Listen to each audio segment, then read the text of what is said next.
Quran itu mengantarkan pada kesuksesan. Jadi tidak ada orang belajar Quran yang tidak sukses, itu nggak ada. Silahkan cek. Ya, Utsman bin Affan radhiyallahu taala anhu jadi kaya banget. Ingat ya, kaya itu dibagi 3 ya. Ada kaya, kaya banget. Yang ketiga kebangetan kayanya tuh. Ada 3 ya.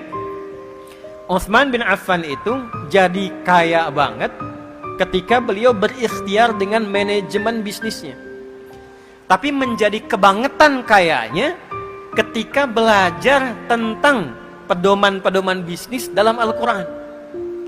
Itu yang nanti dituangkan oleh Al-Imam Al-Bukhari. Dari 97 topik, ada 1 topik tentang bab bisnis, Kitabul Buyu' namanya. Jadi ketika belajar Al-Quran, dipahamkan oleh Nabi, berubah, bertransformasi. Dagang tetap dagang, tapi asetnya meningkat itu. Dari yang kaya menjadi kebangetan kayanya. Saking kebangetan kayanya, itu asetnya sekarang masih ada dan dialihfungsikan menjadi hotel. Jadi kalau Anda ya nanti insya Allah punya rezeki ya umrah, mudah-mudahan yang belum disegerakan ya. Nah, tidak cukup dengan amin, nabung tuh ya. Nabung.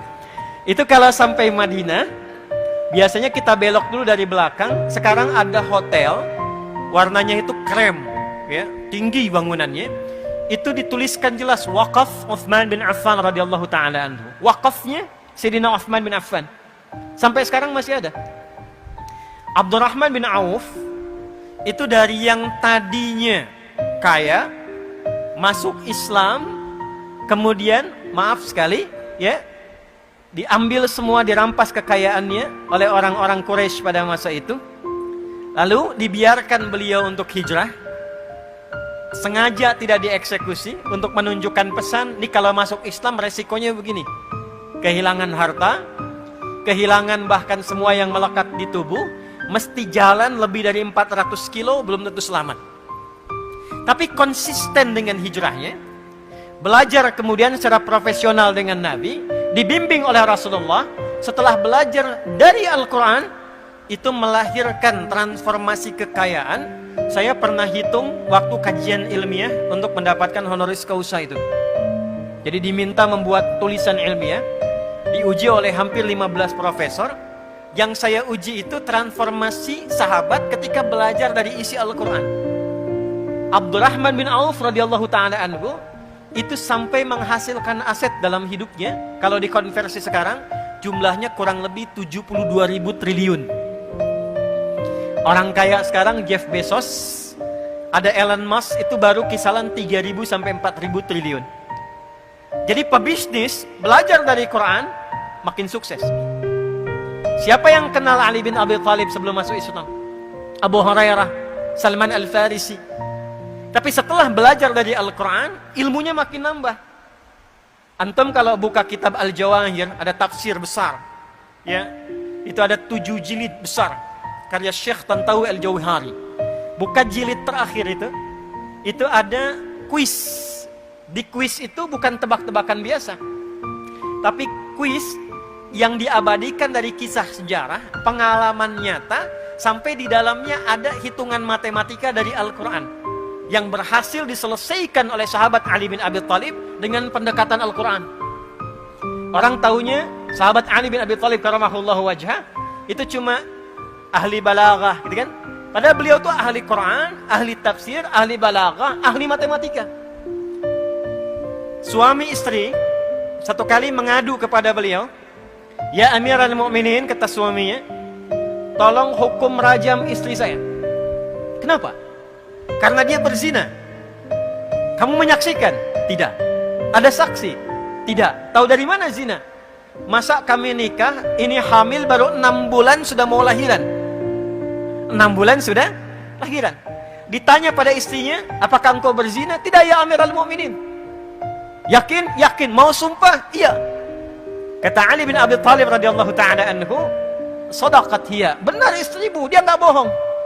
Tapi kan baru 6 bulan ya Amirul Mukminin. Apa kata Ali bin Abi Thalib? "Alam tasma' qaulallahi ta'ala?" Apakah engkau tidak menyimak firman Allah Subhanahu wa taala? maka dibacakan Quran surah Al-Ahqaf di ayat ke-15. Wa wassaynal insana biwalidayhi ihsana sampai ke kalimat wa hamluhu wa fisaluhu 30 syahra. Mengandung dan menyapih, mengandung dan menyapih 30 bulan.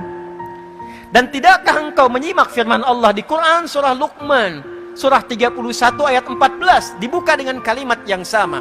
Wa wassaynal insana biwalidayhi ihsana hamalathu ummuhu wahnan ala wahn wa fisaluhu fi amain. Kan di surat Luqman menyapih, memberikan ASI sampai disapi amain 2 tahun. Bukankah 2 tahun itu 24 bulan? Di surah Al-Ahqaf ayat 15 mengandung dan menyapih itu 30 bulan. Kalau 30 bulan kurangi 24 bulan berapa? 6 bulan ya Amiral Mukminin. Itulah yang dimaksud kelahiran prematur kata Ali bin Abi Thalib. Jadi ngaji Quran itu bikin pintar.